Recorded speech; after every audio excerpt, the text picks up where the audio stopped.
Welcome to the Shit I'm 30 podcast. This is the weekly show where we discuss and share our unfiltered opinions on topics such as mental health, relationships, sometimes it gets a little kinky, and we talk about sex, parenting, and so much more. With me, your host, Carla Ramirez. Now, my goal is to get rid of society's expectations about where we should be when we're in our 30s and just free ourselves to live the lives that we've always dreamed of. Now, friends, remember, it is never too late.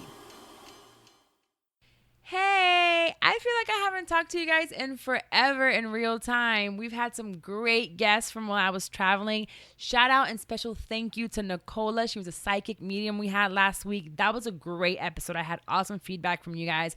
I told you I was terrified to do it, but she let me ask. She made me feel very comfortable. And she let me ask her questions, the exact same way they came into my mind. Nicola, I was like, listen, girl, I am terrified of psychics. My mama told me when I was growing up, my grandmama, this stuff is de los santo, del diablo. This is from hell, the devil's work. And she was like, I understand. I've heard that before. And explained to me what it is that she does and how she does it, well, to us. And I thought that was really, really dope. So if you haven't heard last week's episode, go ahead and check that out. This week we have Leticia Gardner. Man, she is amazing. I absolutely loved recording with her. We talk about her marriage to her submission to her man, how they went from, hanging out at the strip club almost every night to turning their lives over to God. We talk about her blended family. We talk about colorism. We talk about we talk about everything. This is going to be a really fun episode. So brace yourselves because it's going to be good. Now, I also want to give you a little bit of an insight of what I've had going on. And I'm so excited to announce that my Idea to Launch podcast intensive course finally opened up for enrollment this past week. And I couldn't be any more excited, guys. I have put my blood, sweat, and tears. And when I say blood, it's for real because I cut myself while I was doing some of it. So there was a little bit of blood. But I have cried. I have sweat. I have spent nights where I couldn't sleep to create this course for you. And basically what it is a 5-week intensive group coaching for podcasting. I'll tell you a quick story because I love stories about when I started podcasting a year and a half ago. And I was so determined to start my podcast, but it took me months and months once I figured out that this is what I wanted to do because there's so much information online. And I wish I would have had a mentor. I wish I would have had someone to hold my hand through it all and explain to me the ins and outs of podcasting, from creating an intro to having your artwork to how you should, lay out your episodes, how to bring guests, how to pitch to sponsors, how to publish this to every single platform, iTunes. Doesn't it sound like a lot? It's overwhelming. Well, it took me months to release mine, and I really wanted to give up. Thank God for my friend Dex, who was like, girl, let's do this. I'm here with you. But the point of this course is to launch your podcast within 30 days. We literally will have you up and running within 30 days. And on week 5, I don't just leave you hanging. On week 5, we'll get back together and we figure out how many more episodes you're going to do, how often, create more content, how to monetize. And this is all with me meeting with you every single week. So I could not be more excited to help you all. It is limited space. Thank you to all of you guys who have actually enrolled in the program. There are only 5 spots left for this. When you come onto the course, you will get a bunch of bonuses and freebies, like you will get a one-on-one coaching call with me on your own outside of the 5 group coaching calls. I will guarantee you an interview with me for your podcast. I can't do interviews with everyone that reaches out to me. And frankly, I just don't want to. I don't align with everyone. But with you guys, I will build a relationship to the point where I am going to come on your show. I will pub your show. I will talk about it. I will make sure you have a successful show. I am from a town that has nothing to do with media. I'm not in New York or Miami or LA. I'm in Orlando. I am in Disney World. And I have grown my show in less than a year and a half to over 300,000 downloads. And that's something that you cannot buy. It's something that comes from learning. I literally eat, breathe, sleep podcasting, and I want to give you all of my tips and tricks. So if this is something that you're interested in or know someone that's interested in, the description, it says ideatolaunch.teachable.com. And if you have any questions, email me at hello@carla.com. In the subject matter, just put Idea to Launch question or podcast course question, and I'll answer that right away for you. So send me an email, and I can be really long-winded. So let me stop talking now. because I'm actually going to record a Patreon episode about procrastination and why we procrastinate, where it comes from, how we feel about it. This is something that I do. I've been doing it. I do all the time. And sometimes I don't realize that it's coming from, a certain place within me and why it is that I'm doing it. So I'm sure a lot of you can relate to that. So if you're not a patron, go to patreon.com/shit-I'm30. You can unlock anything that I've ever written on there, past episodes. You will unlock them all. It's either $3 tier or a $5 tier. And that way you get to support me. And I can continue bringing you guys amazing episodes. I have some more recordings coming up this week with great guests. So I can't wait. Anyways, I'm going to shut the fuck up now. And let's get started with the show. Enjoy this week with Leticia Gardner. We had a couple of minutes that we had to wait because they have a party outside in the other studio. They do. It's popping over there. I thought we were going to start twerking here in a minute, but no, we're going to talk some shit. I have the beautiful Leticia Gardner with me. Because we friends. Like, she really is my friend on Instagram. See, she was an IG turned bestie turned real. Look yes, literally. We did it. I've been messaging you for a while. I don't even know how we even started messaging. I don't even know either. I have no idea. But it's been pretty consistent. Yeah. For a minute. So pull this as close as you can, towards you. As long. Oh wait, maybe I need to get closer. Let's see. All right. Is that better? Yeah, as long as you're pretty close to it, then it keeps falling. Hold on. Oh, there you go. There we go. Boom. All right. It's always some technical something. Always something. All right. Perfectly. So, yeah, I don't remember either, but it's been consistent. I know you were going to come to one of my friends' podcast lives. I don't remember what happened that time. Horribles. So, yeah. Oh, that's right. And I just got an email because you guys have another one coming up. Well, them. That ain't got to do with me. Oh, that's their show. Yeah. Something. Yeah, they do I was have supposed some more. to be there. I bought my ticket and everything, and then I didn't make it. I don't know what Something happened. You didn't make it. I was like, I didn't get to see you then. I know. I really wanted. But yeah, I think it's because you didn't have no VIP for me. I think. No, I'm just kidding.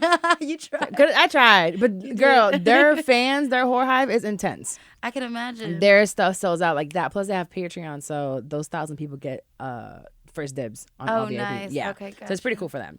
So anyways, we start off with our shit you should know. And this week I found an article. It was on BuzzFeed that says that a potential employer called a 24-year-old unprofessional for posting bikini pictures, and it backfired. So I thought of you because your Instagram it's I don't see anything wrong with your Instagram at all. Thank you. I fucking love it. As I'm eating my burgers and my Chick-fil-A on the way here, I'm like, oh, her abs look so good. Just garfing something down. But as a 24-year-old, she's in marketing, right? And she's been doing it for 2 years. And she figures she'll use her social media like most people now are using social media for marketing for companies. Like, they really have positions making like $60,000, $70,000. No, absolutely. On the low end. Instagram is a full-time job. Social media. It is. It really is. Like, me doing it now, I'm like, I need help. Right. So this girl, her name is Emily Close. So she came across the job posting in Austin and applied. So they asked her for additional application materials. The company's called Kick-Ass Mastermind. And they took a picture of her in a bikini from her Instagram account, and they posted it to the company's story. So the Kick-Ass Masterminds posted it on their story, and it said, share your social media accounts with a potential employer, or do not share your social media account with a potential employer. This is the kind of content on it. And they literally took her picture, put that on there, and posted it on their account to make an example out of her. And she reached out to them by email and on the story, and she's like, take it down. She tweeted, she said, I was objectified earlier today by a company because of a picture of me in a bikini. They claimed it made me an unprofessional. They screenshot the photo, posted it on their Insta story, and called me out. I am still baffled that the company handled it in such manner. Well, now you work for yourself. I do work for myself, so I can post whatever I want. Right. And I know that it is big, me coming from corporate for so many years. People do now literally find your name and they go to your social media and see what you're posting. Well, that's the very reason why I don't let my 14-year-old have an Instagram or social media right now. If she wants to get some business about herself, then she can 100% get some, because colleges and workforce, everyone looks at that. You're being judged by what you post. Even for me on my page, I mean, people crucify me, nail me to the cross when I wear workout shorts while I'm working out. And I'm doing like, squats. you know what I mean? Legit. Like, it's crazy. So I feel like people always have an opinion. For me, that's a little different because those are just people. Those are trolls. Right. But for a workplace, I think the way they handled that was crazy. Yeah, they definitely, and they didn't even hire her, so to use her as that, I think it was wrong. Plus, we all have lives outside of work. Definitely. So And if she had a really nice body. she has a cool body. She was at a pool, so she's actually in water. Right. So she's not in a bed or on a not Right. judging She's any. not over-sexualizing the picture. No, not at all. The girl doesn't even have hips and bit. She's just a little. She's just slim little. A slim little thing. And it's and then they put on the side, go on with your bad stuff and do whatever in private, but this is not doing you any favors finding a professional job. And the main thing here is unprofessional. Is her page public or private? It's public, but it's her personal page. It has nothing to do with work. Yeah, I mean, I guess I don't know. And she was going for a marketing job. And so it's she wasn't called trying. Kick-Ass, so Right, thank you. seriously. The name is Kick-Ass. It's not even like it's some church place. Right. Yes, that doesn't even make any sense. At all. At all. It probably was a girl on there hating on her. It could The be. girl I think it was a boss. guy that she was saying she entered, but it definitely could be. And I think right now they're taking it a little bit overboard with the social media thing. I think companies have to look at the fact that we do have lives outside of our job, but we also have to be conscious of what we're posting. Like if you're on here drunk driving in a video, your employer is gonna see that. I do agree to a certain to extent because I'm not going to partner or work with somebody that I don't feel like the way they move is appropriate. So say Right. what you want. People want to act like, oh, social media isn't that serious, but it really is, and It you is. are being judged by it. So if you're all the posting time. and putting things certain, that doesn't look good for my brand or my company, I'm not going to rock with you because Right. what you're putting out there is who you are. You know what I mean? That's like those emails, or now people putting on Facebook racist tweets or racist messages. You will get fired. You will lose your job. Yeah. And it sucks because it's a different era, but now we have to adjust to that era. We do. So now let's see, how much can we put out? Like right now, I know that when I was in corporate, I toned down. It was a lot of my stories, and I don't have anything crazy on my social media. No, but some no. people might think I'm too outspoken. Like this show, like I didn't let anyone know at work. And shout out to the ladies that listened to me and found me and came to my desk one time like, oh my God. So we heard about your podcast. And I was like, dope. what are you talking about? Get away from my desk. Right. So I didn't want to share that with people at work just because I am very outspoken. I have my opinions, and sometimes they're not the same opinions as those as my employer. Yeah. And I knew that at any point, my CFO could listen to it and say, we don't want her here anymore. Right. She Your keeps talking about white integrity people. and character is being based off of not what you perform or how you are at work, but how are you outside of Right. And they're like, we're all white, and you keep talking about white people. And they're like, you got to go. Right. That might have happened. But anyways, one of the reasons I wanted to bring you in. So if someone says, well, who the hell is Leticia Gardner? Who is Leticia? You know what's so funny is I get this question all the time, and it's so You never know how to awkward answer me. it. I never know how to answer. Like, well, tell us about you. I'm like, I'm me. I don't know. Right. I don't have like a written bio for myself. Even having to write one for myself, for certain I hate things. doing it. It's like the words. It's so awkward to me. It's very what's it called? Like self-centered and It I'm is. like I just be chilling. I'll just be cool, you know what I mean? I'm just, But you're it's a mom. vibe. I am a mom. I am a wife. I am. She got a ring. It's a big one too. Y'all see that? I had to pick that out myself. No, but I do run a business, Total Body 21. Trying to get right, keep it tight. That's the way to go. I'm just trying to build my brand and leave my kids something. Of course, legacy. Yeah, that's it. Have you always worked for yourself? I have not. It took me. I probably done tried everything under the sun to just kind of figure out my path. It wasn't until I built my relationship with God and asked who I am in Him to find out who I actually was, what my purpose was for that matter. Right. And I prayed and fasted, and then He just fitness is something I've always done because my husband's retired NFL, so I've always in the gym. I would train my girlfriends or whatever, and it was like after I finished this fast, it was like boom, oh, fitness. I was like, what? I was like, I ain't got no, I didn't know what I had going How long ago on, was but this? it was something that's about 4 years ago. Oh wow, okay. Okay, yeah. So, but I started this company 2 years ago now. We're going on the end of 2 years. But when I first got into it, I got scammed by another company the whole year. I didn't make $1. I actually lost money. I got scammed like crazy. How? People, oh gosh, people can sell you a dream and they look good and they can present it and like, boom, we're gonna get behind you, and then not do any of the things that they say. Right. Create these plans and look, you don't have to worry about it. Let's just build your social media. Let's build your platform, and then give nobody nothing but take their money. And my face and name is on top of it. Right. So I spent a whole nother year just cleaning my name and getting everything right. But it did teach me a lot in business is to take full control. Now I control everything. I answer all my DMs. I answer all my emails. I ship off all my packages by hand. I'm my one woman show right now, But like I said, God said this is what I'm supposed to be doing right now. What were you doing before that?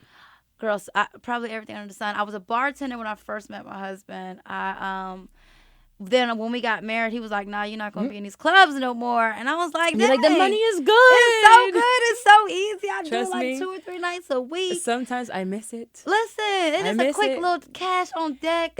I felt like put a drug that in your dealer. cubby hole. Yes, girl. But when he said, "No, you're not doing that anymore," I was like, "Nah." Like we had to go talk to the pastor because I was like, "I'm not listening to you. No, you're not gonna not work. What are you talking about?" He's like, "There's so much more you got to offer." And I was like, "Well, I don't know what it is." Right. So, anyways, but then I got pregnant.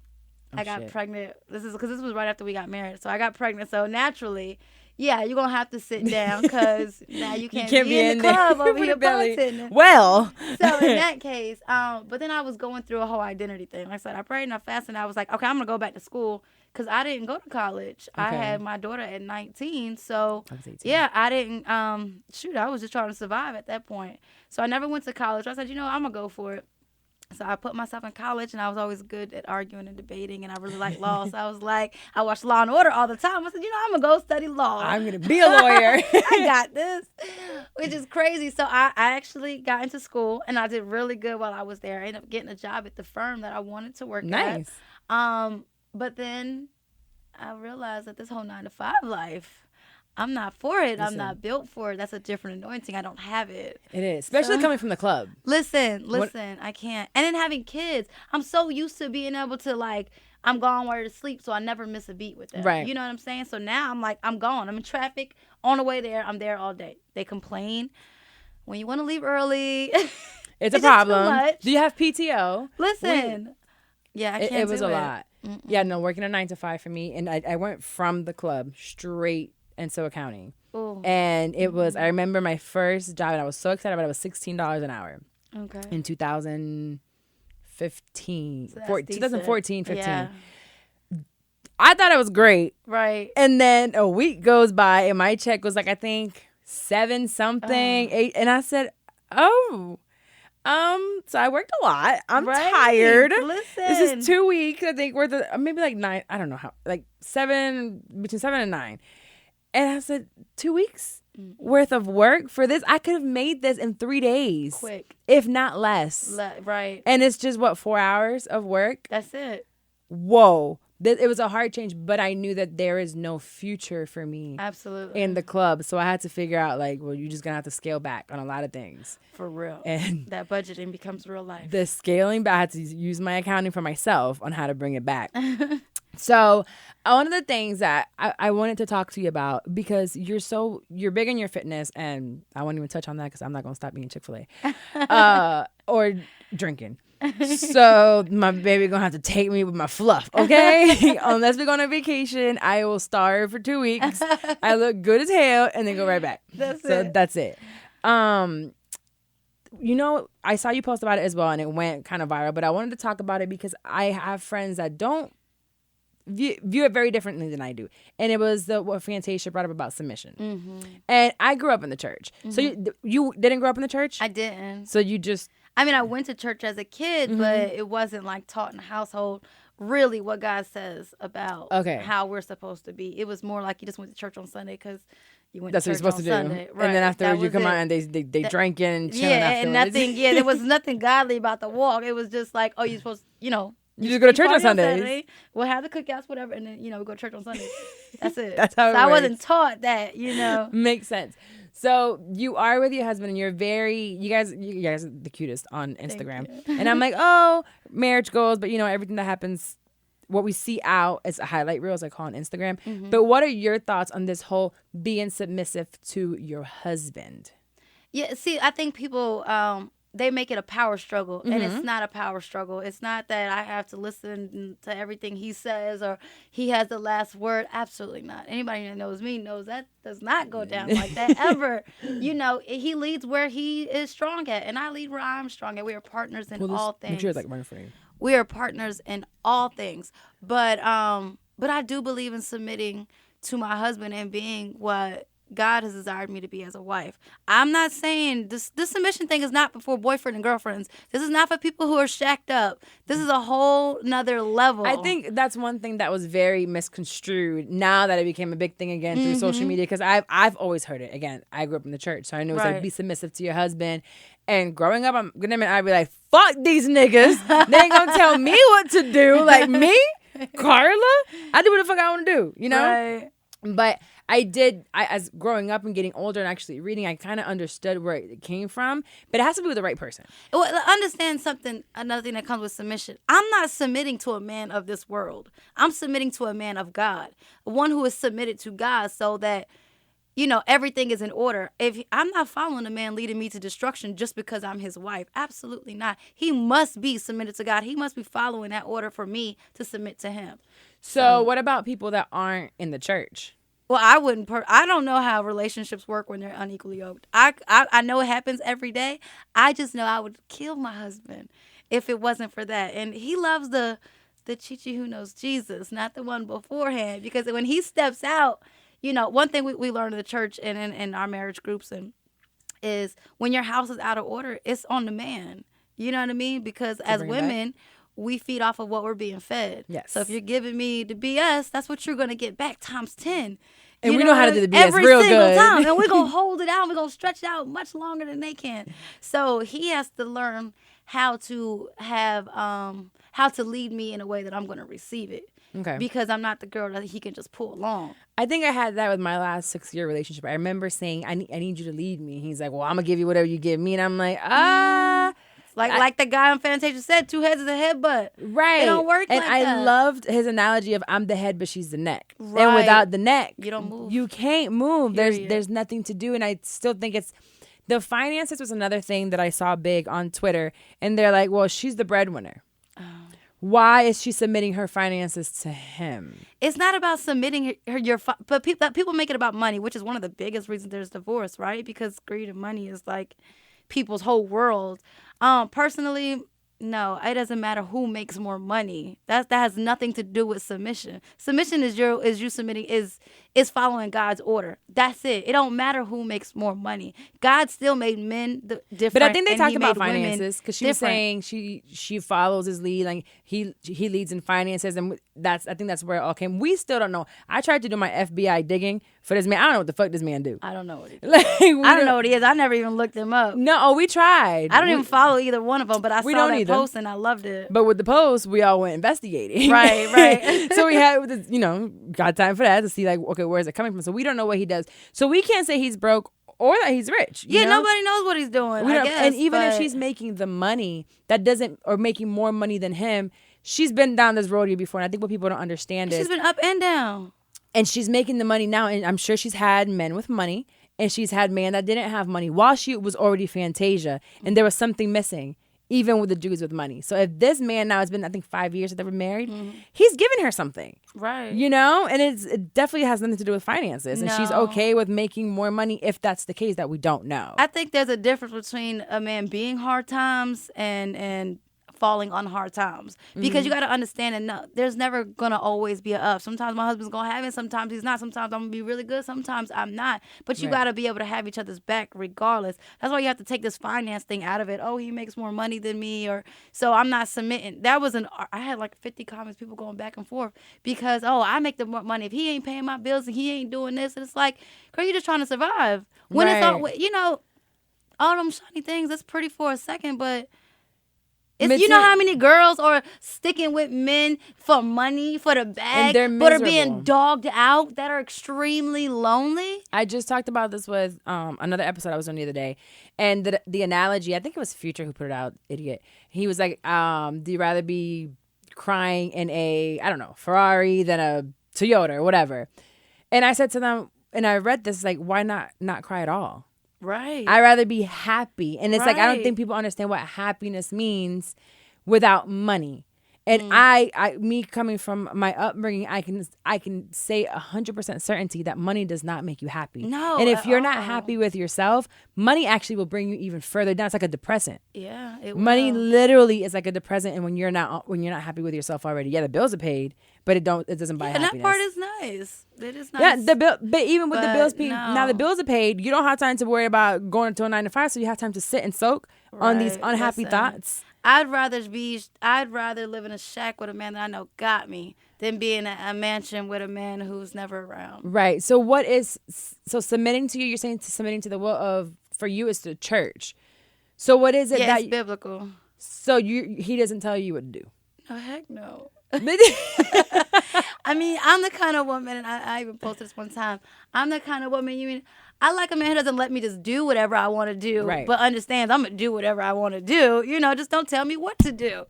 But if that makes sense, it's kind of complicated. It's compromise. Right. At the end of the day, we meet in the middle of all things. There's nothing that he gets to decide, well, I want this, and I just have to be okay with it. Never. And there's nothing that I decide, well, I want this, and he's like, no. Everything we have to find a middle ground on to move forward with. Right. So everything is about compromise. Everything is being able to meet each other's needs, but we both have to agree on it. We don't move on any decision in the household, in the kids, in life, period, business, whatever, without us both being okay with it, period. Were there any hard no's or hard, like, this is what it is for you before you got married? Was there something that you said, I will not be around for this? You know what? Not really. I think the difference with my relationship that's different from a lot of people's, we got in the church together. At the same time? At the same time. Before marriage? Before marriage. So when we got into that together, we started submitting to God's order instead of ourselves, because the way we were living before, whew, Lord How Jesus. bad was it? Girl, we would listen. I mean, I wish I could have people. Give me one. Listen. Give me a synopsis of it. Listen, we used to fight like crazy. We were like, How old when you guys when you I met? was 24 when I got with my husband. Okay. So, and I'm 34 now. Okay. So he is. I mean, he's a competitor. He doesn't like to lose. But I'm a fighter. I come from a fight growing up, so I Yes. refuse to back down. So it would be World War III. We fought all the time, and we could be having couples night at the house, game night, and it's gonna turn into a fight every single time. And I mean a full-fledged where people are just like embarrassed and don't want to be around us. I mean, the people that knew us before that are like, yo. Y'all are a real testimony, cause we would fight. I would throw things out. I mean, I done broke everything in the house before. Ooh, that I done sounds like poured me, girl. bleach and paint. Call it what you want. We And used to you guys were fight able to get like past cat and all dogs. that. Yeah, we got past. Clearly, we don't been doing it now. Jesus saves lives. I'm telling y'all. I've been there, and I'm trying to change my ways, but I left. I the was a runner. situation. I was a runner though. I'd give up. I would pack up my stuff and leave every other weekend. Oh no! I didn't have to leave because it's my house.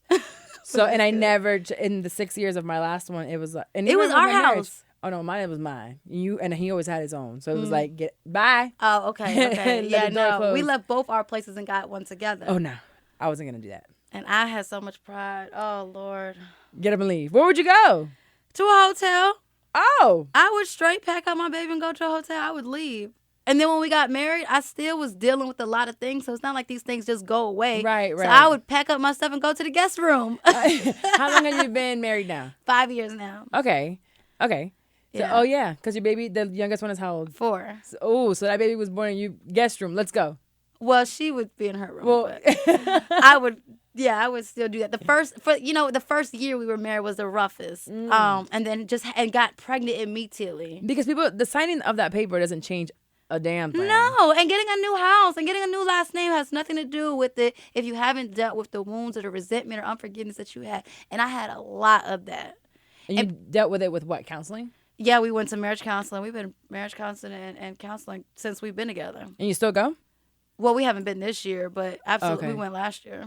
So yeah, because I feel like counseling. I'm very much so into therapy, and I've been back in now for a year and some change now, and I feel like even going on a regular basis, you keep growing and things keep changing within you. Absolutely. So it's maintenance. Right, literally, that's the word, Yes. maintenance. We keep maintenance on our cars. We change the oil, have we to do keep all of these feeding things. yourselves So and you your have souls. you have to keep talking to somebody, you know? You do. And we do it together. So we are both a part of that growth with each other. So like even before we we met at the strip club. And we used to be at the strip club every single day. We used to be there we were regulars here in Atlanta. I mean, I'm not even playing. But when we got into church, that sounds like a fun, exciting life for a weekend. But you know what? There really was no peace in that life that we had, the way we were moving. Right.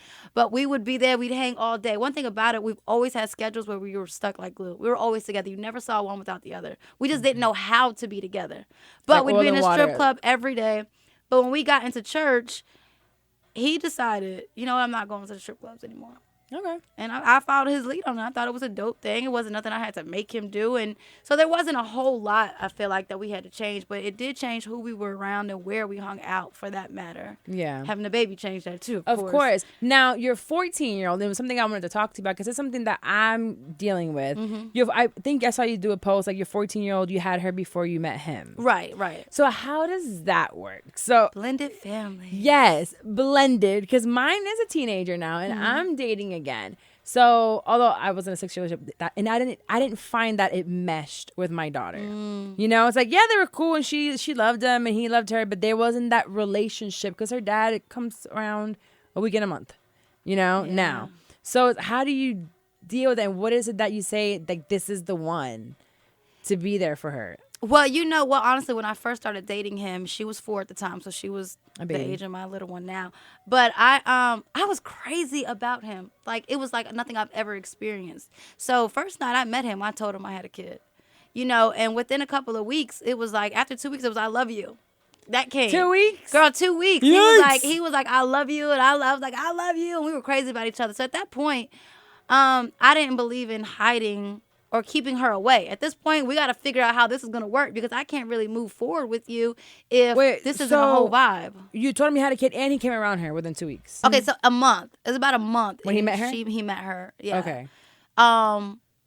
Yeah, and she was little, so it was, it's different. Because I do think you have to be careful because I think kids go through breakups too. Absolutely, which is what kept me the longest time, I think, at some point in my last one. Me thinking, but my daughter, this is what she knows and who she knows. Even though I'm knowing it's not the correct example. And it took me until now, her being 13, 14, for me to say, this is not even an example that I should be giving her. Right. I had the conversation. She was old enough and I had the conversation where I said, listen, I don't want you to use this as a model of what love is in the future for you because you are a girl. But and it's you're going to be a woman. Because they remember more of what we do than what we say. Yes. So which is why I had to get out before she would remember even more. That's why I left her father, because I was like, at the end of the day, if I'm not going to do this for me, I have to do it for her. Is he around? No, he's not around at all. At all. So no baby daddy drama. I find that to be a blessing because he is the bottom of the barrel. Yeah, I guess mine's not bottom. No, mine is bottom. Yeah, but he's never been in her life though. He can count how many times he's seen her, and she's 14. Yeah, and that scares me because that's another thing that I was going to ask you. I have this fear of my daughter having daddy issues.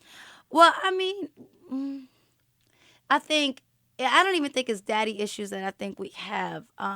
But you almost have to really channel into what it is that's causing the issue. Like, and with my daughter, I have honest conversations with her. I know she feels like it's a rejection issue for her. I feel like, because I even dealt with that. My father wasn't around either. But no, I had mine. So I know what it's like to have one and to have that protection. And I never felt like I needed a man for anything. Well, the age is coming up right now. Right. And that this presence is my fear. Is going to be real. So this is where my fear is starting to play now. Well, with me having another baby, she went through this whole phase where I want to know who my father is and I want to be loved like that because I feel like it's different. And it is different. Mm-hmm. It's never going to be quite the same with a stepkid than it is with your own. Right. The one that you've been there for the whole thing. But, how do you say? Because I had it with my sister. So my dad, she was 3, I believe. Mm-hmm. So I know that there was a difference between me and my sister. Right. Although it was like, she had everything she needed. There was love, but it still was different because it's like they side with you. Right. So I know she's gonna side with me, but I want it to be blended at home because she's going to be home with me. Well, I think the biggest thing is going to be how you guys move as a union. Like, one thing about it, my daughter had to learn that even though Rod came after you, God's order is for us to be one and then you. So we have to, like, I had to learn not to just yell at him in front of her or debate in front of her about disciplining her or what I believe to be right, because it looks like we're not one team. So that's when they play sides because they know they can. Okay. So that part you have to be really careful about, and which was hard for me because my thing is, well, I don't want her to think that I don't have her back. Right. But you have to separate that because y'all can't be one and not But this is all again for the people listening. Married. This is for marriage. That's right. So you could be dating someone and you guys were in the dating stage for 5 years. 4.5 years. We were engaged for 6 months. Oh, this is quick. Yeah, because when we was in church, we stopped having sex. Oh, wait, you went from getting it, wilding, like, and then we got into church and we decided that if God was going to bless us, then we had to do it his way and not our own way. 6 months of nothing? So we stopped having sex. Nothing? I mean, everybody slipped up once or twice. we tried really, really hard. I knew your heart. Repented every time. Listen, the craziest. I'm not even gonna say it on air because I don't really know who it is. Yeah, I won't say that on air. But I do know of like doing something that's like, okay, we're just gonna pray about it once we're done. Listen, but I swear we didn't fall short that often. I swear it was twice. I think in 6 months. 6 months. Oh, y'all really going to heaven? I hope so. Because listen, I need some forgiveness for some things. That's a lot. Listen, that's so hard. we did. We honestly tried to do it God's way for real. We were not playing because we were such a mess before. We knew there was no way we were gonna make it if we didn't do it. Did you read the book with Megan Good and you know what I'm talking about, the Weight, whatever it's called? I didn't read it. No. Yeah, I didn't read it either.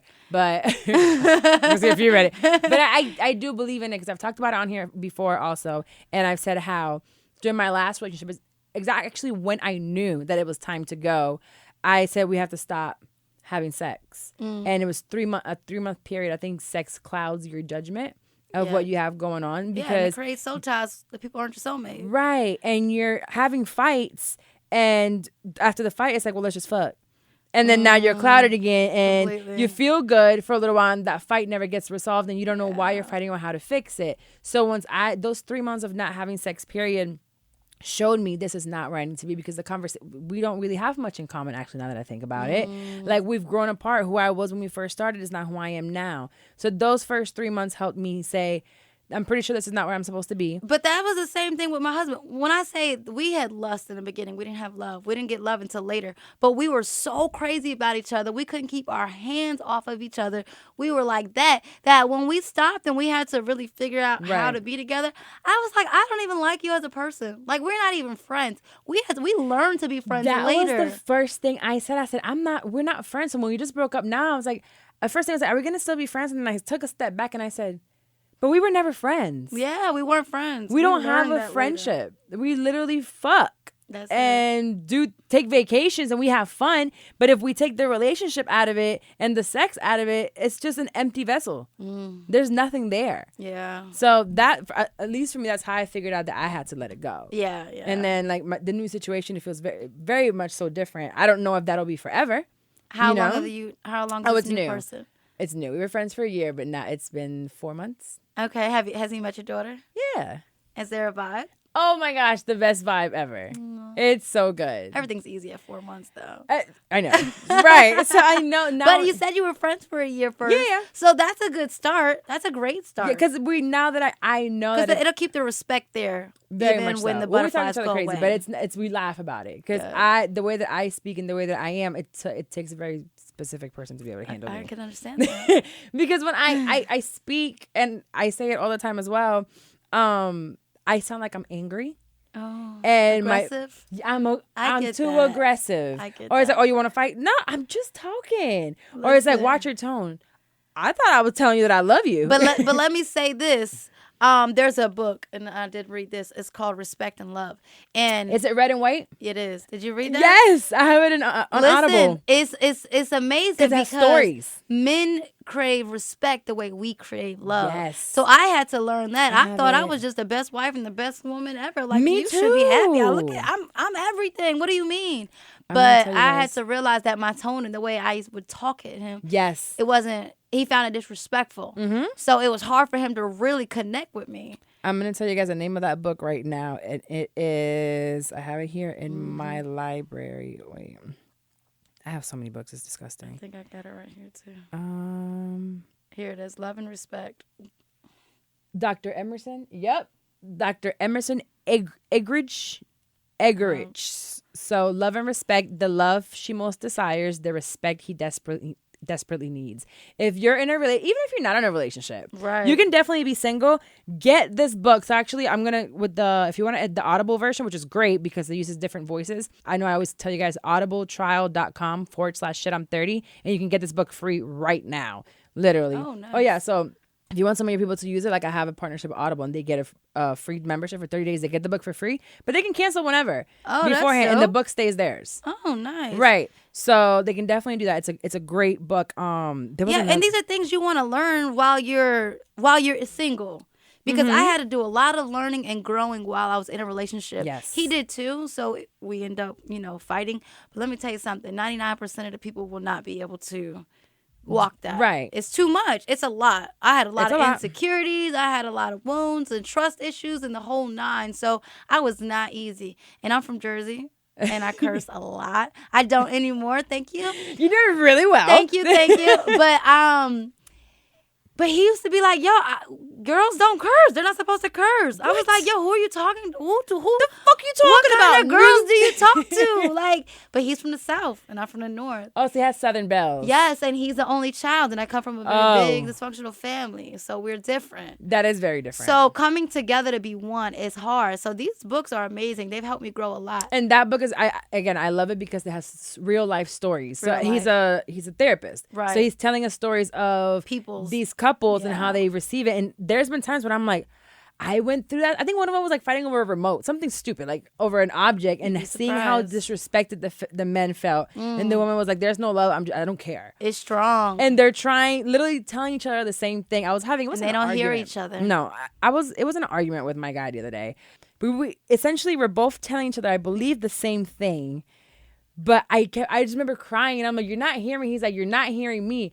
But a couple hours later, I'm like, we're telling each other the same thing. We're just not hearing it the same way. You know what's another great book to finish that? Because these arguments and fighting is inevitable, right? Conflict is going to come. The 5 Languages of Apology. Oh.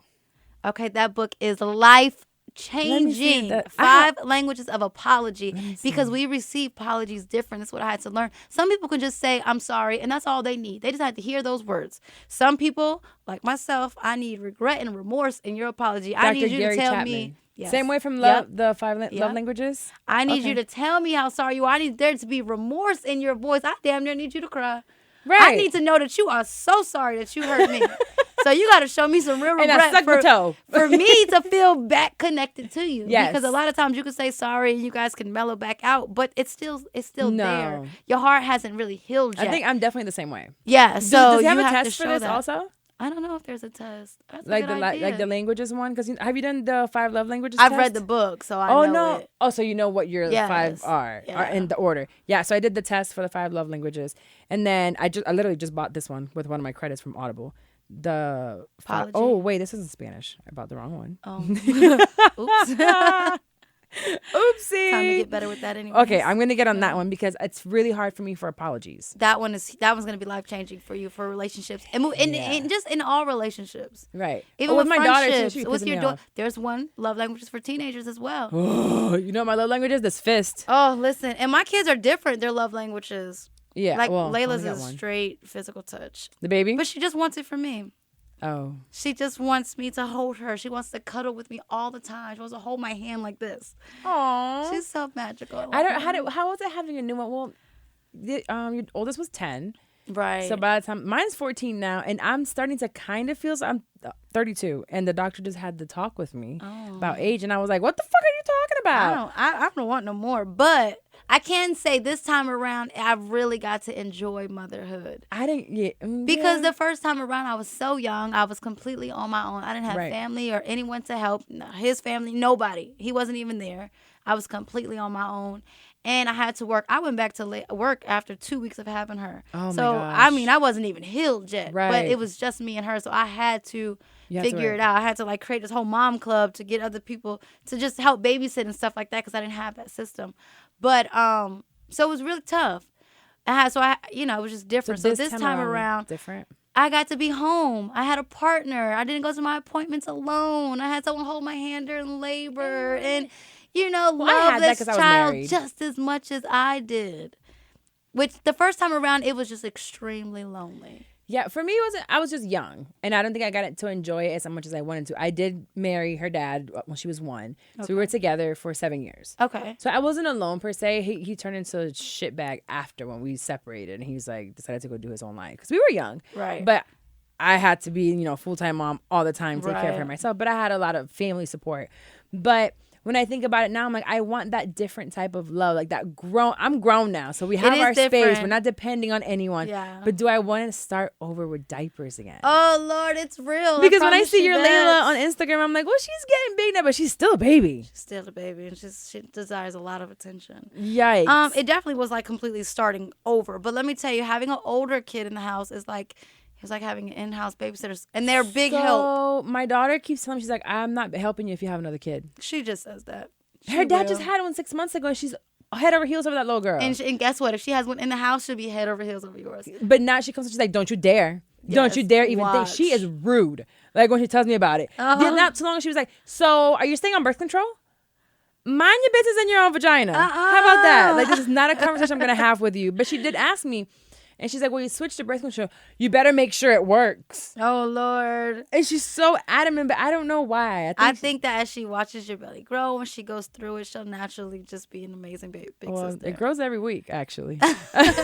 There's no baby in it, but it does grow. But I do think that if you're with somebody now that you want, don't be scared to introduce them into your kids. No, they get along great. Because you got to make sure that vibe is right. Because when that vibe is right, it almost gives a relationship more confirmation for yourself to be able to see where you want to move forward. And again, we're still super early. And I'm a serial dater. I love to date. Because you love the butterfly effect, huh? That's no. what I call it. You like the excitement, the new stuff. Because when I've always been in long term. So I went from 7 years. I had a year and a half, another year, and then I did 6 years. Yeah, that is. So I like long term. I love commitment. Yes, I like to be with one person. I like to have sex with the one person. Where I love traveling. I love the family thing. Yeah. For a while, I lost my way in that, and I said I don't want kids. I don't ever want to get married again. I was very adamant. So recently, when I've been saying I want it, everyone's like, "Are you on drugs? Oh, Something's wrong with you." And I'm like, I feel different. Yeah. But I think I just didn't want a child with that person. Well, yeah, definitely. If you don't want a kid with them, you should keep it moving. Yeah, well, it took me a long time to figure that out. Funny thing is, Rod is my first adult relationship. Oh. I didn't have another boyfriend since my daughter's father because that traumatized me enough. I would traumatize me too. I was like, I'm good. I'm so good. I dated a lot before I met with him, so I definitely had, your fair share of that. Right. I definitely went through my phase of like, okay, there's really nothing in these streets. Yeah, I just had another episode as well about like dating out here in your 30s, and I know that it's really hard. See, social media wasn't even what it is right now when I was dating, so I can't imagine being back in these streets. You're talking about 2009. I remember 2005 is when I graduated, and I had my daughter in 05. Okay. So Facebook had 05 also? Oh, yeah, because the same age. So Facebook was like, because I went straight to college for a year. So you could only have your college email to do Facebook. Right. And then there was it wasn't that serious. And then Instagram. I did have MySpace for a second. I did. I didn't really know how to use MySpace. I had it, but I wasn't very good. See, I didn't have Facebook because I wasn't in college. Right. So Facebook, then they allowed high school kids in, and then they opened it to the public. Mm-hmm. And then once that happened, Instagram comes about and all these things, and now all this online dating. Oh my God. I'm too scary for that. I feel like it's a setup. Like I tried the Hinge once. As soon as I broke up, I did Hinge. What is Hinge? Hinge is one of those like Bumble or Tinder, but it's way better because it's like questions. So it's really cool questions that you answer those, and then people look at like what you like and what you don't like, and then they respond to those answers. I feel like I would have been into that because I always wanted to do speed dating because I thought it would be fun. That sounds fun. Doesn't it sound Actually, fun? I wanted to go with my boyfriend at this time. I'm like, let's do something spontaneous. Let's go to a speed dating thing. Just for fun. We're gonna leave with each other, but how like fun we're would not that gonna be? go. He was like, no, and I'm like, you're fucking boring. Well, I definitely would probably ask. Well, you're Rob to married. do that. But even while we were dating, I don't know. You want to go for it? But I wanted to go as a girls' night. Like, let's go. I used to search, like, this would be fun. I never went to one, though. So I did a speed friending event twice. It was friending, and couples would come. And it's all to make friends at our age, because I feel like at our age, we can't really make friends. So even acquaintances. I think it's a lot to try to have friends at this age. So hard. Because, for one, life is going on. We're not kids anymore. Literally. And we have kids. So with me having a 14-year-old and a 4-year-old, the schedules are, like, over here and over here. And it's like... No, it's really hard. And when we would do this speed friending, it would be like there was a social media manager, and then they meet a videographer there, or it was like a babysitter and a mom. And like, oh, we can become friends. So maybe you can babysit. You know, they meet certain people. I never even heard of Or that. two different moms, and they're like, oh, we both have kids the same age. Oh, we can take them to a babysitter and hang out. We have this and this in common. So it was cool, and there were some couples that met as couples, and now you have date night. Double dates. So because I feel like the friends that we had in high school and maybe in our 20s are not our friends now. No, we changed. So I don't know. So moving on. That's pretty cool though. Yeah, it was cool. I'm gonna do it again. It's just Orlando's I'm gonna do it again. It's tourist. Yeah, and the people, it's different, but the 2 times that I did it was fun. Because right after the speed friending part, we're at a bar. So it's like there's beer and wine, and we have games like Uno and Jenga. And we stay there just playing cards and shit, you know? So it's just like an adult game now. I'll have to hit you when we come to Orlando because we come every year. I see you guys come. You have to hit me. I'm always home. Literally. It's so bad. If I'm not home, I'm out of town. Right. It's just how it goes. Or I'll go to the bar sometimes and get drunk and come home and be like, I'm never drinking again. Yeah. I'm a homebody too. I like to be home. People think I'm a socialite. I'm like, the most you see me is on social media. I'm really never out like that. When they see me out, like I just went out and they're like, oh my God, it's Carla. They can say hi. And I was like, hi. But you're not going to see me that often. I never know what to say when people approach me. I just smile and I'm like, they're like instant famous. And I'm like, that's such a weird, I don't know. I just give them a hug. You want a picture? Cool. Keep moving. It's the ones that come up to you and don't say anything, and they just are like, hey, I follow you. Okay. Sure. All right. So do this many other people. I don't know what to say or do. Like, that happened to me at church one time. She just, like, literally stood over me and was like, yeah, I follow you. And I was sitting down because I was trying to get something together with Layla. So I'm trying to, I think, tie her shoe or something. And she's just standing there over us. And I'm like, okay, how are you? And it was just like, it was just quiet. It was awkward. I would just say thank you, I think. It was.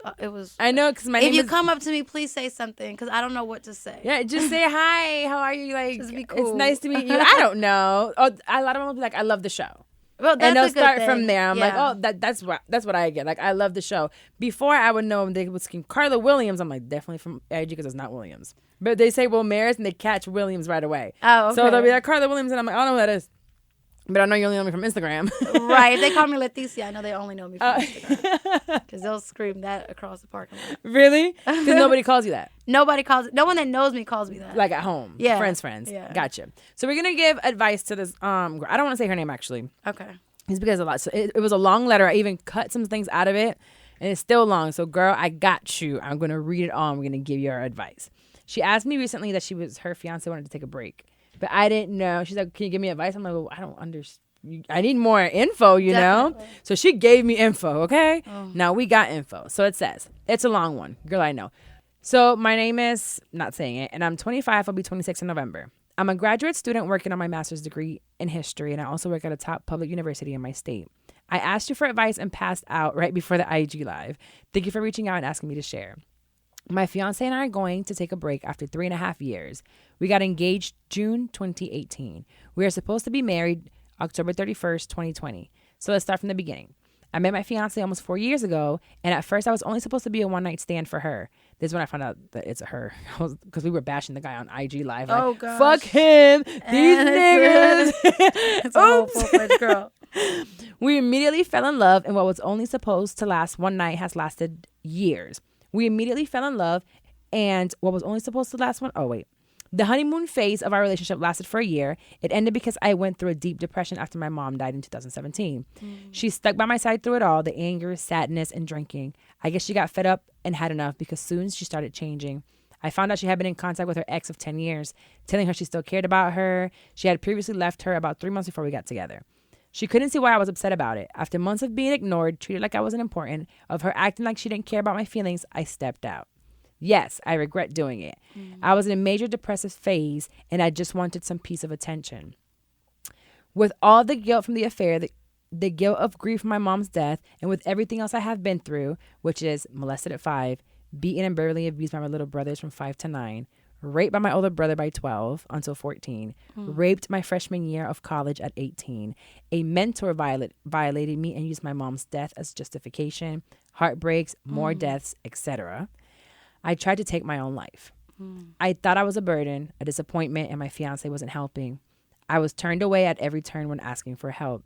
It took me lying nearly dead on a bathroom floor for my fiance to see what she had in front of her. I was literally inches from death and spent 3 days in the ER and another week in treatment centers. She found out about the affair while I was in the hospital. She still stayed. I was so grateful and apologetic. Months and months passed, and she said she forgave me for stepping out. I did everything I could to prove to her I wanted her and only her. However, she continues to say to this day to throw the affair in my face whenever we are arguing. I had the affair over a year and a half ago. September 1st is my second birthday. It marks 1 year since the suicide attempt. Over this past year, the fiance and I were actually making great strides. I thought we were actually making progress in the right direction. Boy, was I wrong. We made the mutual decision to move separately when the lease was over so that we can work on ourselves but still be together at the end of the day. I'm telling you, I cut a lot of this stuff out. She says the break is for both of us to get our shit together. She says she still wants to be with me and I still want to marry her, but she can't deal with the anxiety and depression anymore. I was in therapy and on meds for a while, but they made me feel numb, so I decided to try the natural way of things, getting more sunlight, eating healthy, making me time, etc. I told her if we were in this together, my illness would become our wellness. October 1st, I literally woke up and told myself I have too much to lose. I have too much going on for me to slip back into a depression. I take it day by day with her and hope for the best. We are okay right now. She answers questions I have if she can. I love her and I want her, only her. But I do need help and advice with what to do. I personally think she wanted to get back at me, which explains the trip. And I think she wants to fuck other people because we haven't been intimate. She got really drunk and hurt me bad, and it brought me back memories from previous rapes. She didn't understand that I needed time to get my mental back in check, but I have been more intimate and letting her know I want to have sex and spend time with her. But she leaves for work before I awake and she gets back when I'm asleep. I don't know what that meant. One day we did have off together, she spent it with her best friend. I didn't let that bother me too much, seeing as how I'm sure our relationship is ending anyway, but I don't want to lose her. Please help me, Carla. P.S. I'm sorry I'm not a Patreon member yet. I'm a broke-ass college student. Let me get them coins first. I didn't even read that part. Girl, you can become a Patreon whenever. Don't you worry about it. There's so much in this letter. So much. Like, I literally, like, whoa. But you know what? I just feel like hurt people, and she has so much hurt. So no matter where she goes or who she ends up with, she's the common denominator in all things that's going to be. If she doesn't take time to heal from all of her past traumas, all of them, then she will forever have these anxieties and these wounds. They will forever carry her. Right. There's something that she says here. She said, it took me lying nearly dead on the floor for my fiance to notice what she had in front of her. And when she says that she found out the affair while she's been in the hospital, she still stayed. I think she stayed because you just tried to kill yourself. Yeah, and the part that I hear is you're still trying to get her to see you, and you don't even see you. Right. You have to have self-love before somebody else can love you. How can somebody else love you if you don't love yourself? And with everything you're going on to, and not to say that you don't have real things that you're dealing with. Of course. You are. You have them. But you have to deal with them. They're your responsibility at this point to either, to take time to truly heal from them. Like, truly take time to heal yourself, because nobody can carry that for you. And it's like you want your partner to carry this weight with you, but they didn't put that weight on you. You have to deal with that. If you haven't, man, this is really hard because I deal with anxiety really bad. I was telling you before. And the new person that I'm with, he understands what anxiety is. And sometimes it comes out of nowhere. Like, literally last night, I'm laying there and I'll stop breathing and I'm trying to breathe and I get embarrassed when he's there. So I'll start crying. He's just like, just breathe with me. He's very patient. And it goes away usually within a couple of minutes. I know how to control it by myself, but when someone's next to me, it freaks me out a little bit. But we figure it out with him. She doesn't know how to deal with the depression and anxiety and what all the things that you're going through. She probably has never been raped or dealt with. You've dealt with a lot, molested, beaten. Like, there's just a lot going on here. It's a lot. So she would have to put herself into therapy to learn how to deal with you. But if you haven't dealt with yourself, then nobody else can. No one can. And it's like you're still waiting for her to see you. Look, I'm on this floor. Now you see me. Oh, she stood by me. But during that time, she was trying to love you. She was trying to be there. But you were hurting yourself. So she couldn't even deal with her own hurt and betrayal that you put on her. There's a betrayal and there's the fear of you trying to kill yourself again. So you're putting a whole lot on somebody, like a whole lot. Right. It's almost like a guilt. Because I can't even deal with it's like if I deal with the fact that I feel betrayed by you and hurt by you, then I'm selfish because you're in the hospital right now. And I don't want to marry someone off of guilt. Heck no. And or be in a relationship for nothing. All right. So I'm thinking she's probably now saying, well, you guys are in your 20s. So if you guys are about the same age, maybe, I'm assuming, you're still your mid-20s. Super young. Who wants to put themselves in a forever relationship where it's out of guilt and it's not out of love? It's out of fear that you won't hurt yourself. Because you already had things going on. Right. And we can use what we've gone through. I've been abused. I've been through things. And I could use those things to keep not being what I'm supposed to be at home. Or I can grow from them and I can heal from them. For me, healing came from God. So until you're ready to give that away, because that's the only person to me could really heal this, there's no man in this world that can heal you. Not one person. It doesn't work that way. It's true when they say, like, you have to have your cup full first, and whatever the overflow is, that's what's going to go into somebody else's cup. Yeah, having a partner that can help nurture your stuff is a blessing. That's amazing. So the fact that you have one that's early on that can sit there and walk that out with you is amazing instead of throw it at you. But if the person you're with is like, man, I can't deal with this, let them go. Let it go. She's showing you and she's letting you know I can't do it. She's not here for it. She's not built for it. There's someone that may be, but that's not her. And stop forcing that word you said, they're not built for it. They're just not. They're not. They might be able to deal with somebody who's a hoe, you know, before they can deal. Different, but maybe what you got going on, it's a big bag to carry. Yeah. We all got bags we bring to relationships, but not everybody's built to unload them with you. Like, I have family bags. Yeah. Like, my family's, it's a fucking shit show, you know? Yeah. And it's a lot. And I know that the person that I was with before was never really close with his family. So he couldn't understand what I'm going through. Now I'm in a new place where it's like, oh, you have a big family. You get the dynamic. So when I'm freaking the fuck out and I'm like, fuck this, fuck that, he's like, I get it. Right. And it's not a big deal. And it's like, oh, just get over it. And he's like, I get it. Yeah. And we can have a conversation. So you can't have a conversation with someone who doesn't understand what you're going through. And I really think, fuck the girl. Like, it's not a break. Let it go. Let it go. And work on yourself. If you're going that way, then it's already over. Right. You can believe what you want. Oh, we're just going to work on ourselves. No, it doesn't really work like that. Someone that wants to be with you, the one, is going to walk with you through it.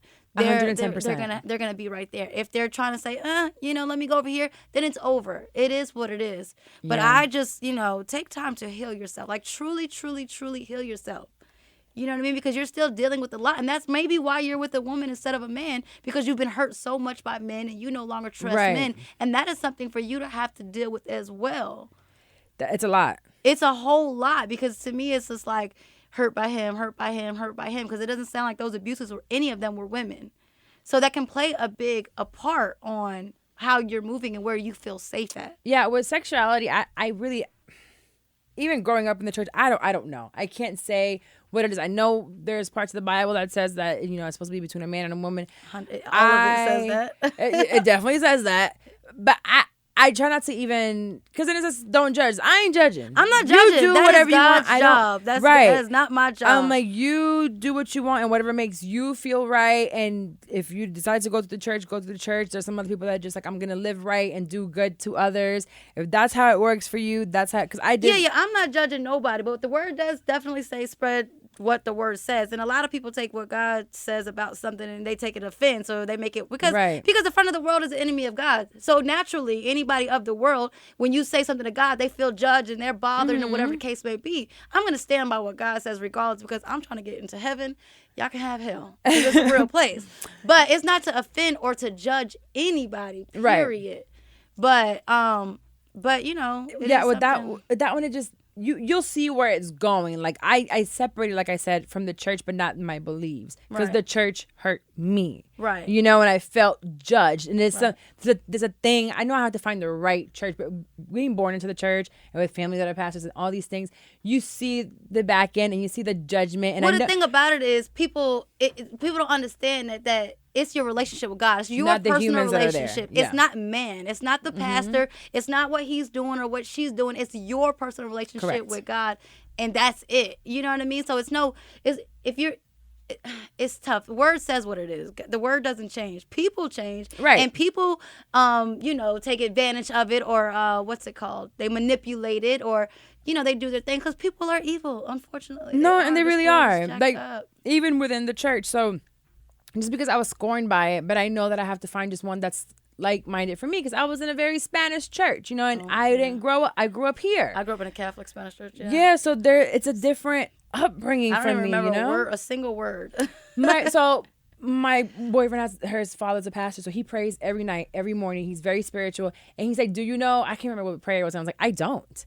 And I know El Padre Nuestro, but I can't even finish it because that's what I was taught in Spanish. But outside of that, I didn't go to an English church. It was always all Spanish. Well, yeah, so you don't even know anything was going on. I don't, I understand everything, and I know because my Bible was in English, but we didn't study it in English. So now when we're talking, I'm like, I know exactly what you're talking about, but I can't recite it to you like you're reciting it to me.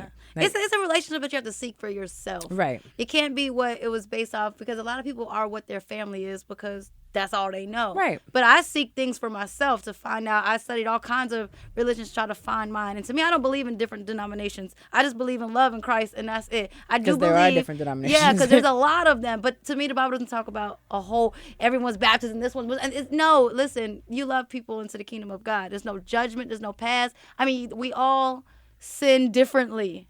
You know what I'm saying? Very much so. Very much so. But sin is sin. So I'm not going to judge you because you sin differently than me. Oh, I'm not perfect. I cuss, but you out here sucking dick. Well, it's the same thing. Sin is sin. Sin is sin. Because there's some people like, but I don't. It don't matter.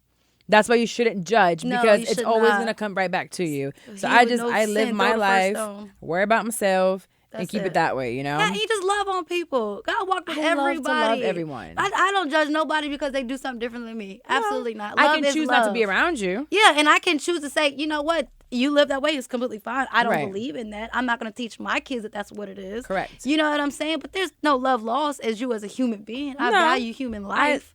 Thank you. So I think there was, I hear this, and we're going to go into the show talk in a second, but when it comes to a lot of different issues, and specifically now, like being politically correct in the way you speak, and they say a lot, don't say you don't care. And it's like, I love every human. Mm-hmm. And I love humans for who they are. All of them. Whether I agree with what you're doing or not, it doesn't matter. Mm-hmm. Because I don't want harm done to you.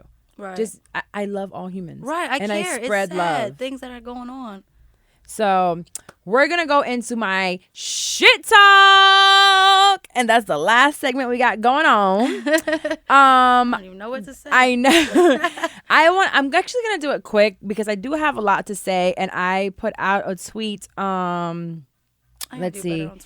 I know I'm terrible. When I tell you I am terrible, I am terrible. But Amber Guillen, is that what her last name is? Geiger, the cop. Oh gosh, yeah. Yes. So I put out a tweet because I have been following it. And it's going on a lot. You know, we know police brutality is here. It's not changing. I don't think it's going anywhere anytime soon. No. Racism is a part of this country. Absolutely. It's part of the world. Right. It's definitely, because even I've talked about colorism in the Hispanic community, racism, and it's disgusting. I'm watching this case and I'm thinking, she's going to get off just like everybody else. And then she doesn't get off.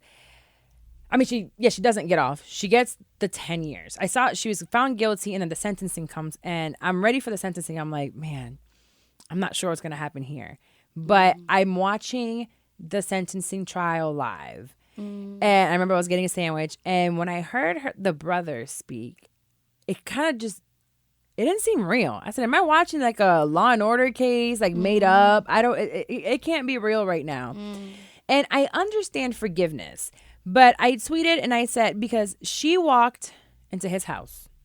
She killed him in his house. He was minding his business. She gets only 10 years, which I'm sure she'll get, whatever it is to get out early. She probably won't even do those 10 years. And my thing was, some people were like, oh, that seems fair. Well, it doesn't to me. And outside of that, it was the family, how the judge acted. And I know, again, like I said, we have to be forgiving people. And I know if we come from the church or anything else, we should be forgiving. But I don't feel like they would have forgave us.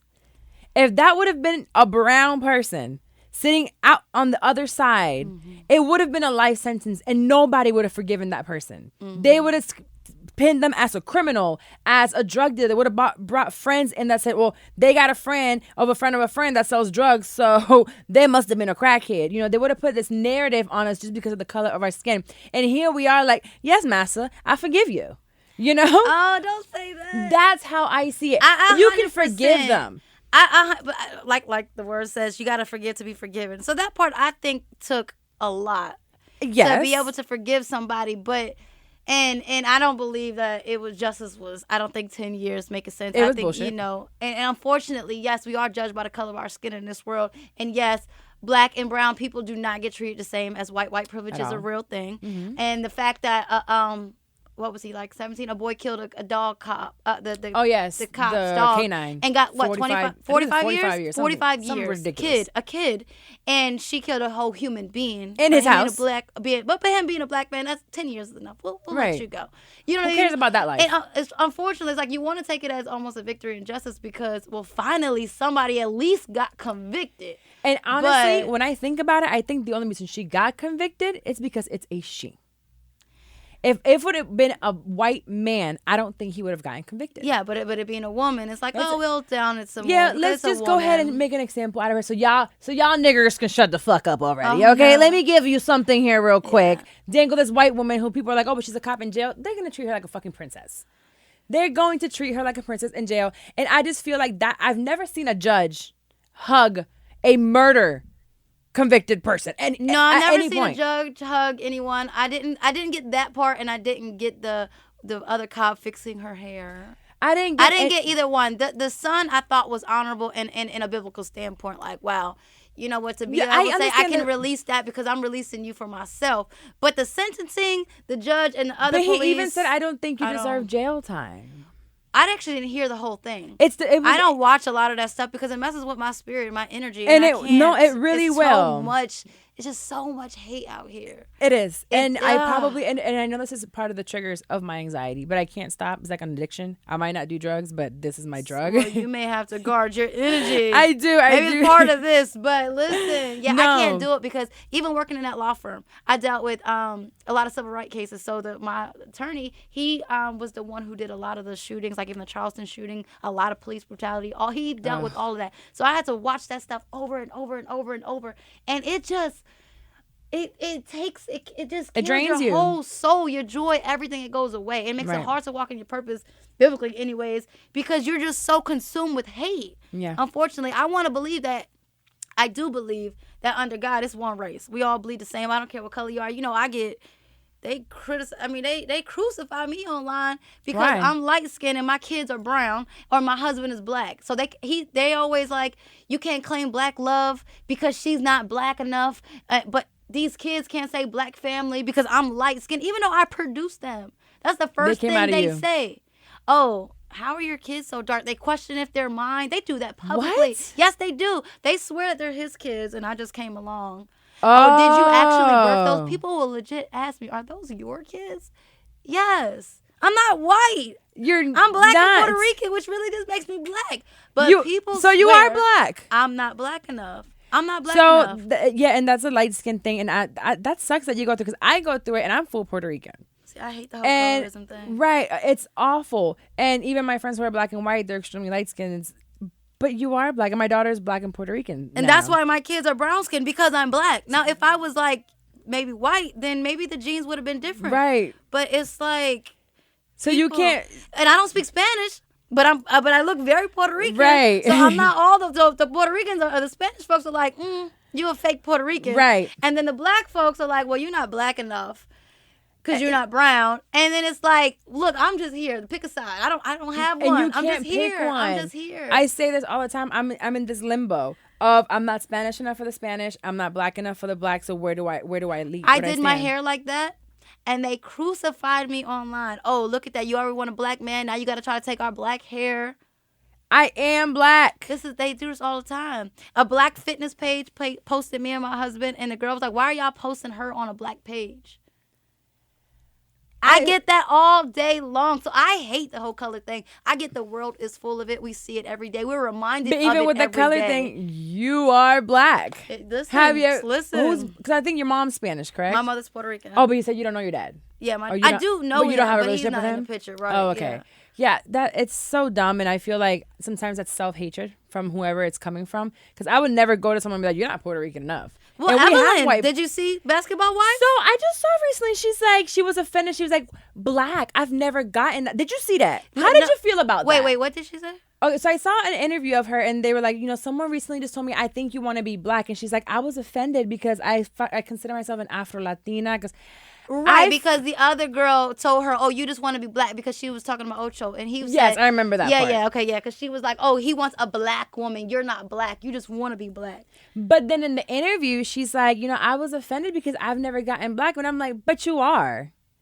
If you consider yourself an Afro-Latina, you clearly have black roots to you. 100%. And Hispanics, it's not a race. It's not. Being Latino, when we pots. choose, we have to, there's black Latinos, there's white Latinos, there's Asian Latinos, there's, we are that. And when we choose the consensus, I don't know if you've noticed, Latin or Hispanic is not one on there. You have to choose white, black, Asian, and Native American. There's no Latin. There's which no, in the census. In the census. Yeah, because Hispanic is not a race. Got you. Right. We're not an actual race. Right. So you have to choose white, black, or Asian.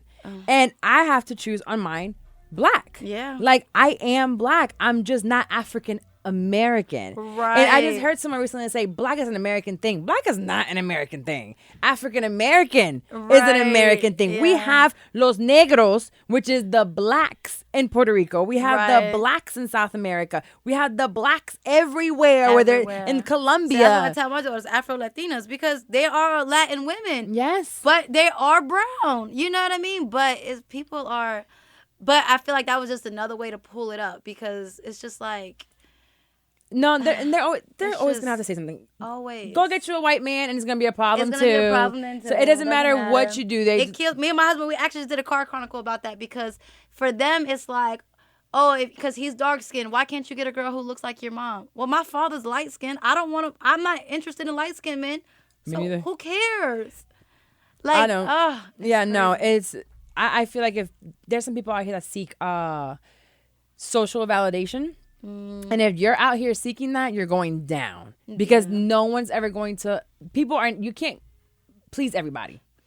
So if you're a people pleaser, you're fucked. Done. And if you over. And if your self-esteem is at rock bottom and you need the reassurance and the validation from others, you're fucked too. Yeah. Because some are gonna give it to you, the other ones are gonna tear you down, and if that's what you need, it's over for you. And if I sit here on social media on a regular basis and wait for them to validate me and who I am and what I'm doing, I'm screwed, because I'm too opinionated, I'm too loud, I'm too aggressive, I fall in love too fast, or there'll be a million things, and then I have the ones that, like, I love you, I love what you're doing, I can resonate with you, so I'm like, who do I go with? If I'm not sure in myself, I would be in this limbo where I wouldn't even know who I am. You just have to stick to who you are, keep it authentic, and block anyone else who got it. I'm quick with the block. Blocked. Party today. It's so it's a easy. Party today. Girl, they be crucifying me if I do anything. I posted a video singing Beyonce in the car with my sister. You can't sing Beyonce? Girl, they call me a lukewarm Christian. You ain't no real, because you listen. I'm like, it's Beyonce, first of all. Stop it. So you can't listen to Beyonce? Girl, listen. I over-sexualize myself on Instagram because I'm in a bathing suit. At the pool. At the pool. Not in like the desert, but there's water around. Y'all can have all of that. Y'all can kiss my ass for her, because she's not going to tell you that because she's with the Lord. But you can kiss my ass for her.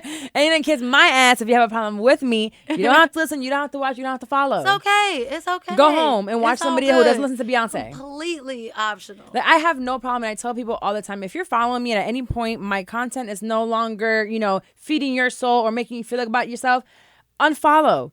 Please do. You don't have to be here. My life is not validated by how many followers I have on Instagram or how many subscribers are on my podcast. None of it. No. You are more than welcome to leave. For everyone that leaves, I get 5 to 10 more. Right. You know, someone else. And there's eras for some. So I'm not saying it in a hating way like, fuck you, whoop, bye.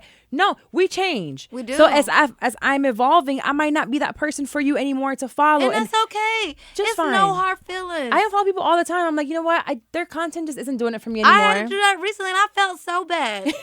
I really did, because the girl asked me to follow her, and I felt bad because I was like, but she doesn't post anything but her just selfies right here all day. Beautiful girl. But that's it. And I'm like, I like to like follow things that either make me laugh, right, or somebody I know, or it's cool, or pretty pictures, whatever the reason, is some type of reason. Just at least entertain me. We're here for entertainment. Me something. Just give me something. I'm telling you, same nose picture. But people notice that. That you unfollowed them? So you unfollowed me? And I was like, I'm sorry. They asked? Yes, they asked. No one asks you that. Up. Somebody came up to me in person and was like, "Oh yeah, I haven't seen you on there. You unfollowed me." That's because I know you got the Lord. Because I would have been like, "Bitch, the fuck, you gonna pay me to follow you?" Listen, sorry, they would have gotten cussed out off of Instagram. You need to get your life together, girl. Jesus saves lives, because I used to be that. Rod still calls me a firecracker. He still catches it, but for the most part, I'm not out here, so I can't be tried. You work on it. But it'll come. And she's still here now. Let's not get it twisted. She's still here. If you pull her out, she'll come out, and I'll repent later. I haven't fought in a very, very long time. I've been keeping my hands to myself. Like, I've grown. It's been 3 years. Well, no, it hasn't. I'm lying. It's been a year and a half. But them white girls deserved it. Before that, I'm not fighting just for no reason anymore. Of course. I got things to lose. I can't do that. That's right. But anyways, I want to thank you for coming on. Thank you. I feel like I can talk to you for fucking ever. I love it. I can talk a lot. Tell us where we can find you. I know you have a book and you have all kinds of stuff that you have out. So how can they find all that stuff? Okay, so you guys, if you like a little bit about my story and want to hear some more, I have a book called Note to Self. You can find it on Amazon or right here on my website at totalbody21.com. You guys can follow me at Leticia Marie Gardner, which is kind of long, so hopefully she'll tag it. Yeah, Leticia Marie Gardner. And yeah, come holler at me. Come see what I'm about. And it's the whole thing all over Twitter. Well, you don't use Twitter as much, but just Instagram, Facebook. Yeah, Instagram. I'm trying to get back right on Facebook and Twitter. So I know, I gotta do better. It's so tough. But you can definitely find me on Instagram. And also, your total body thing too, right? Yeah, totalbody21.com. You got supplements, you got fat burners, you got workouts, you got meal plans, the one-stop shop. I did one of your 21 days. How was it? It was good. I remember it was hard. And it was at home and I'm like, shit, I'm tired. It works though. It did. No, it did. I had a vacation to go to. And she also missed my boot camp, but you guys can find me on Saturdays at 11 a.m. at Dash Performance in Lawrenceville. I bought the ticket and everything. And then when I woke up this morning, I saw how it was. I thought it was around here. Oh, no. So it was pretty far from where I was. And I was like, fuck. I'm like driving over there.